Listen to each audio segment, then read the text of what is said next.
রাসূল করিম সাল্লাল্লাহু আলাইহি ওয়াসাল্লাম যখন কাফির সম্প্রদায়, ইহুদি সম্প্রদায় তাদের বিরুদ্ধে যখন ইসলামের দাওয়াত দেওয়া শুরু করল, তখন আবু জাহাল, উতবা, শাইবা তারা নবীজির কাছে গিয়ে প্রশ্ন করলো যে মুহাম্মদ, তুমি যে আল্লাহর কোরআন আমাদেরকে শোনাও, তুমি যে ইসলাম প্রচার করো, আমরা যখন একদিন পৃথিবী থেকে চলে যাব, মারা যাব, আমাদের শরীরের হাড্ডি গুড্ডি সব কিছু মাটির সাথে মিশে যাবে, তখন কিভাবে আল্লাহ তাআলা কবর থেকে আমাদেরকে উত্তোলন করবে? এটা আমরা বিশ্বাস করি না।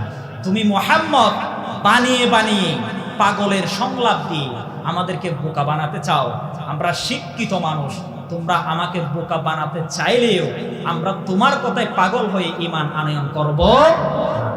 তখন আল্লাহ তাআলা নবীজির কাছে আয়াত প্রেরণ করলেন যে নবী, তারা যে ইয়াউমুল আখিরা, কিয়ামতের ভয় তারা বিশ্বাস করে না, মাটির সাথে পচে গলে তাদের শরীর ধ্বংস হয়ে যাবে, আবার কিভাবে উত্তোলন করা হবে এটা তারা বিশ্বাস করতে চায় না।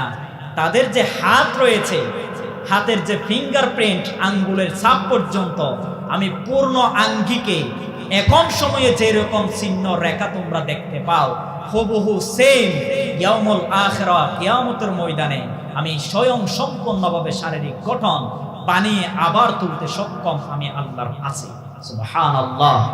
সূরাতুল কিয়ামার 6 নং আয়াত আল্লাহ তাআলা বলতেছেন, বালা কাদিরিনা আলা আন নুসাব্বিয়া বানানা, যে ওগো মানুষ তোমরা শোনো, তোমরা যে কিয়ামতকে ভয় করতে চাও না, কিয়ামতের ভয় অন্তরে রাখতে চাও না, কিভাবে মাটি থেকে পচা গলা হাড্ডি গুড্ডি আবার জোড়া লাগিয়ে তোমাদেরকে উত্তোলন করা হবে এটা বিশ্বাস করতে চাও না, আমি আল্লাহ বলে দিলাম মাথা থেকে পা পর্যন্ত সকল স্ট্রাকচার তৈরি করবই, তোমাদের হাতের আঙ্গুলের ফিঙ্গারপ্রিন্ট পর্যন্ত আমি তুলতে সক্ষম।